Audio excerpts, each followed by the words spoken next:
The morning I signed away everything I'd spent 26 years building, my wife was wearing the yellow dress she'd bought for our daughter's dance recital 2 years ago. She looked radiant. She'd been that way all week, lighter somehow, like a woman who'd finally set down a heavy bag she'd been carrying too long. I noticed it and said nothing. My attorney, Adam, had arranged the papers in neat stacks on the conference table. Across from us sat Corinne and her attorney, a woman in her 40s with reading glasses and a leather portfolio that probably cost more than my first car. I'd agreed to everything without argument. The house on Birchwood Lane, the one I'd repainted 3 times because Corinne kept changing her mind about the color. Full custody of our daughter Haley and our son Ethan. $3,200 a month in alimony, and half my 401(n) balance, which had taken me 31 years of lunch skipping and overtime to build. Adam had called me the night before, his voice careful. "You don't have to do this," he said. "We can fight." "I know," I told him. "Then why?" "Trust me," I said. "Just have the envelope ready." What nobody in that conference room knew except Adam and me was that I'd been carrying a sealed envelope in the breast pocket of my suit jacket since that morning. 3 pages, lab letterhead, numbers that would change everything. I wasn't planning to open it yet. Corinne signed her name with a flourish, and I signed mine in my usual cramped handwriting, the same way I'd signed Haley's permission slips and Ethan's Little League registration forms for over a decade. When it was done, Corinne's attorney shook her hand and said something quiet that made Corinne laugh softly. My sister Connie was sitting in the waiting area outside. I'd asked her not to come in. As I walked past, she was pressing a folded tissue against her mouth, and the look on her face when I pushed through the glass door was the hardest thing I'd seen in months. "It's done?" she whispered. "It's starting," I told her. 5 months before that morning, I was sitting in a plastic chair in the emergency hallway at St. Joseph Medical Center, while a nurse explained that my son Ethan had been in a bicycle accident on the Greenway Trail behind our neighborhood. Broken collarbone, some road rash, a mild concussion. Nothing life-threatening, she assured me. But they needed to run blood work to rule out internal bleeding. "We'll need blood type confirmation for both parents on file," she said, "since he's a minor." I told her mine without thinking. Type O positive. Ethan came back from the blood draw and the nurse updated something on her tablet, and then she paused for just a half second. The kind of pause that most people would miss. I've spent 32 years as a structural engineer. I notice when something doesn't add up. "Is there a problem?" I asked. "Oh no," she said quickly, and moved on to talking about the concussion protocol. But I'd seen the number on the screen when she turned the tablet, and that night, after Ethan was home and sleeping in his room with a sling on his left shoulder, I sat at the kitchen table with my phone and looked up blood type inheritance for the first time in my life. I'm O positive, Corinne is A positive. That combination can produce children with blood types AO or AO. Ethan's test had come back O positive, that fit. Then I thought about Haley. Haley had needed blood work 3 years ago for a routine physical, and I had a vague memory of the doctor mentioning her type in passing. B positive, I thought. I was almost certain. I dug out her old medical records from the file cabinet in my study. A habit from my engineering days, keeping every document organized, and found the form. B positive. I stood in my study for a long time, holding that piece of paper. 2 O positive parents cannot have a B positive child. It isn't possible. I'd passed high school biology same as everyone else. I told myself there must be an error. I told myself paperwork got mixed up all the time. I went to bed that night and lay there next to my wife while she slept, and I watched the ceiling fan turn and I thought about all the small things I hadn't noticed, or hadn't let myself notice over the years. Haley looked like Corinne. Always had. I'd taken some pride in that, actually. People would say she's the spitting image of her mother, and I'd nod and smile because beautiful women run in Corinne's family, and Haley was beautiful. But her eyes were a dark gray I couldn't place in either of our families. Her hands were different, the shape of her nose. I'd always assumed these things came from Corinne's side. I didn't know all her relatives well enough to question it. I hadn't let myself look too hard. I understood now that I hadn't wanted to. I hired Greta Bowman 6 weeks after Ethan's accident. She worked out of a small office above a tax preparation service downtown, and she had the kind of face that people overlooked in crowds, which I suspected was professionally useful. She'd been doing family investigations for 19 years, and she was direct in a way I immediately respected. "Before we start," she said at our first meeting, setting a legal pad on the desk between us, "I need you to understand something. Whatever I find, I find. I can't shape the results to be what you're hoping for, and I can't hide what I discover. You'll get the full picture, or you can find someone else." I told her that was exactly what I wanted. She asked me questions I wasn't expecting. Not just about Haley's birth records, but about the timeline of Corinne's life in 2007 and 2008, where she was working, who her friends were, whether there were periods of unusual behavior or unexplained distance. I answered what I could. I told her about a stretch around 2007 when Corinne had started going to a new gym on the south side of town and become almost evangelical about it. She went every evening. She lost 15 pounds. She seemed happy in a way I'd been relieved to see, because the 2 years before that had been hard on us.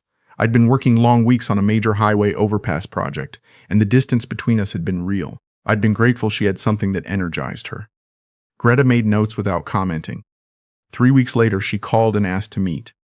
The file she placed in front of me had his name in it, Brent Hollander. He'd been the manager of that gym from 2006 to 2009, before selling his stake and relocating to Phoenix after what Greta described tactfully as a difficult period in his marriage. He was back now, had moved back to town 8 months ago after his divorce was finalized. He and Corinne had reconnected. Greta had documentation, phone records, a restaurant receipt, a photograph taken in the parking lot of a coffee shop on a Tuesday morning, when Corinne had told me she had a dentist appointment. I looked at the dates she'd arranged in chronological order. Corinne had started at that gym in September of 2007. Haley was born in June of 2008. I sat in Greta's office for a while after she finished talking. Outside on the street, someone was honking at a delivery truck blocking the lane. Normal afternoon sounds. I found the normalcy of it almost funny. "There's more if you want it," Greta said. "Not yet," I said. "I need to do something first." I got the DNA samples the way Greta had walked me through. A few strands of hair from Haley's brush on the bathroom counter. A cotton swab from her water bottle. My own sample was straightforward. I mailed everything to a laboratory in a prepaid envelope, and then went about the next 14 days as normally as I could, which turned out to be the hardest thing I'd done since my father's funeral. Haley was 16 that spring. She was studying for her AP history exam, and every night at the kitchen table she'd spread her flashcards out and quiz herself out loud. And occasionally she'd look up and ask me something like, "Dad, do you think people in power ever actually believe their own propaganda? Or do they always know they're lying?" And I'd think about it seriously and give her my honest answer, because that's how we'd always talked, like two people who respected each other's intelligence. I kept thinking about those conversations during those 14 days. The call came on a Thursday afternoon. I was at my desk at work, and when I saw the laboratory number, I walked to the stairwell and sat on the top step with the door pulled shut behind me. The technician read me the results professionally. My son Ethan. The match was 99.8% certainty. He was mine. I felt a wave of something I hadn't expected, a complicated relief that I wasn't proud of but couldn't pretend wasn't real. Then she read the result for Haley. No biological match. I thanked her and ended the call and sat in that stairwell for maybe 40 minutes. A maintenance worker came through once and I nodded at him and he nodded back and moved on. I thought about Haley learning to ride her bike in the church parking lot down the street, how she'd flatly refused to let me hold the seat and then crashed into a hedge and laughed until she couldn't catch her breath. I thought about her at 8 years old, making me a birthday card out of construction paper with dinosaur stickers on it that said "Best Dad on Earth," a card I'd kept in my desk drawer for 4 years. I thought about last Thanksgiving when she'd announced she wanted to go pre-med, and Corinne had tried to discourage her, and I'd told Haley to trust herself, that the people who tell you your ambitions are too big usually ran out of ambition themselves. My love for her hadn't changed. That was the thing that surprised me most. I'd expected the results to detach something, to sever some cord between us. They didn't. What they severed was something else entirely. I met with Adam twice before Corinne filed the divorce petition. She'd filed first, which didn't surprise me. She'd been planning this since Brent came back to town. The petition cited irreconcilable differences, which was accurate, just not in the sense she intended. "You have leverage here that most clients never have access to," Adam said during our second meeting. "We can restructure the entire financial picture, asset division, support obligations, everything changes with this documentation." I told him I understood. "Then what do you actually want?" he asked. I'd been turning that over for weeks. "I want my children to know the truth," I said, "from me, before anyone else tells them." Adam studied me for a moment, and after that? "After that, Corinne will face what she's built," I said, "but the kids come first." We decided to let the mediation proceed without contest. I'd sign whatever Corinne's attorney put in front of me. The house, the alimony, the custody arrangement, everything. Let her believe she'd gotten away clean. Then, when she moved to close off my access to the children entirely, which I was certain she'd try to do because complete control was the only ending she understood, we'd call for a family meeting. Adam drafted a sealed letter to be delivered to Corinne's attorney at the conclusion of the signing. 6 sentences. It stated that I was prepared to introduce DNA evidence into formal proceedings at any time I chose, that I retained full documentation of Corinne's relationship with Brent Hollander from 2007 through 2009, and that I was requesting a family meeting within 2 weeks as a condition of my cooperation on the settlement. The letter said nothing about what I intended to say at that meeting. Corinne called me 4 days after the signing. The warmth she'd performed at mediation was gone. My attorney showed me your letter, she said. What is this about? We'll talk at the meeting. A pause. I don't know what you think you have, but... Corrine, I said, stop. She was quiet. I'm not bluffing. Schedule the meeting or Adam will. Another silence. Then carefully, this isn't what's best for the kids. I had thought about what I would say if she said that. I'd thought about it for months, actually. You should have thought about the kids 16 years ago, I told her, and hung up. The meeting was held at Adam's office on a Friday afternoon in April. The weather kept shifting between sunshine and gray clouds every few minutes, the kind of spring day that can't commit to anything. My sister Connie sat in the corner near the window, there because I'd asked her to be. Ethan arrived first and sat down next to me without being asked. He was 13 and wearing a gray hoodie, his hair still doing the sideways thing he'd been fighting all year. He immediately started picking at the edge of the conference table. Haley came in a minute later. She'd worn a nice blouse, like she'd sensed on some level that this was serious. She sat across from me and looked around the room with those dark gray eyes that saw everything, which was something she'd always done. I'd always loved that about her. Corrine settled at the far end of the table, composed and alert, her attorney beside her. She was waiting to see what I had. I reached into my jacket and placed the laboratory report on the table between us. 3 pages on clean white paper that didn't look like much until you understood what was written on them. 4 months ago, I said, looking at my children directly, Ethan needed blood work at the hospital after his accident. Something in the results didn't make sense to me. I did some research, and then I had genetic testing done, on myself and on both of you. I slid the first page toward Ethan. Ethan, the test confirms you're my biological son. That's what the top page says. Ethan picked it up and read it carefully. He set it down and looked at me steadily, 13 years old, holding his ground. I was proud of him. Then I slid the second page toward Haley. She didn't reach for it immediately. She looked at my face first. Haley, I said, the results show that you and I don't share DNA. Biologically, I'm not your father. The room went very quiet. She looked down at the paper, read it slowly. I watched her face move through something I couldn't fully name, confusion, then a suspended disbelief, then something that made her look much younger than 16. Her jaw tightened and then released. That can't be right, she said. Her voice was steady in the way that things are steady right before they aren't. The lab ran the test twice, Adam said gently. The results were consistent. Haley looked at her mother. Corinne had not moved. She was staring at a fixed point on the table, her hands folded in front of her, and there was something in her face that I hadn't seen before. Not guilt exactly, more like the expression of someone watching a structure they built slowly come down. Haley said it quietly, just that. Corinne said nothing.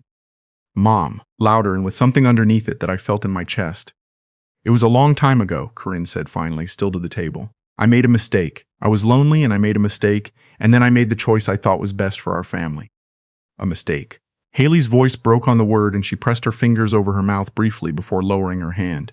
Who is he? Do I have a right to know his name? Corinne looked at her attorney. She has every right, I said. What followed was one of the hardest hours I have spent in a room. Ethan sat next to me with his shoulder pressed against mine and didn't say much, which was his way when something shook him. Haley asked her mother questions with the methodical patience of someone who had already decided she would get answers even if it took all afternoon. Corinne answered incompletely, circling the same justifications. I was protecting the family. You can't understand the pressure I was under. What was done, and there was no point in destroying everything over it. Corinne's attorney tried twice to redirect the conversation toward legal process. Both times Haley looked through her like she wasn't there. At some point, Corinne turned to me. You could have come to me privately, she said. You could have handled this differently. I came to you every time I noticed something was wrong, I said. I came to you when I felt the distance between us and asked what was happening. I came to you when you started making decisions about our children without consulting me. I thought we were building something together. I paused. I was wrong about more than I realized. So this is about revenge, she said. This is about my children knowing the truth about who they are, I said. There's a difference. You may not be able to see it right now, but there is. I didn't cry until I was 3 blocks from Adam's office, sitting in a gas station parking lot with the engine running. Not for long, just long enough. Haley called me that night at 9:30. Are you home? She asked. Yeah, how are you holding up? She made a sound that was somewhere between a laugh and a sigh. I don't really know. I keep thinking about it from every angle and then starting over. A pause. Dad? Still here. Does it change things? She stopped. For you, I mean, about me. I'd thought about this question since the day the lab results came in. I'd turned it over for months, trying to find the right words. Haley, I said, I have been your father since the day you were born. I taught you long division at that kitchen table 3 years in a row because you kept forgetting how to bring down the remainder, and I never lost patience, not once. I drove you to dance practice every Saturday for 4 years and sat in that parking lot reading engineering reports because you didn't want me to leave, but were too old to say so. When you got into the honors program in 8th grade, I put that letter on the refrigerator and it stayed there for 6 months. Nothing the lab found changes any of that, not one thing. She was crying quietly on the other end. I'm still going to call you Dad, she said. Good, I said, because I'm not going anywhere. Ethan processed things the way he processed most things, which was to absorb them quietly and then about a week later, show up at my apartment with a 2-liter of root beer and ask if I wanted to watch something. We watched 2 movies. He fell asleep on the couch with his feet hanging off the arm, same way he'd slept as a toddler, and I got him a blanket and sat across from him in the armchair for a while in the dark. This kid, I thought, and so is she. Haley eventually decided she wanted to contact Brent Hollander. She asked me to help her draft the initial letter, which we wrote together at my kitchen table over 2 evenings. She chose her words carefully. She told him she wasn't looking for a replacement father. She said she already had one, but she wanted medical history and some understanding of where certain things about herself had come from. The dark eyes, the ability to draw, the way she read a room before she read anything else. He responded. She didn't tell me much about what he wrote, which I took to mean she needed to hold it privately for a while before she knew what to do with it. I didn't push her.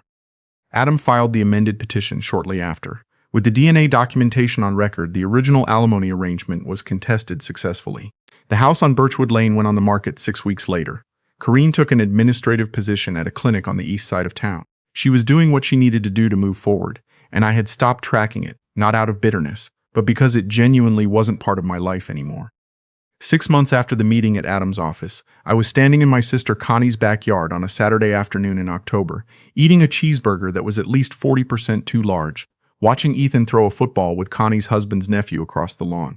The sky was that particular deep blue that only comes in October in the Midwest, and there were leaves collecting at the edges of the yard, and I stood there holding my paper plate, thinking about how strange it was that something this ordinary was still possible after everything.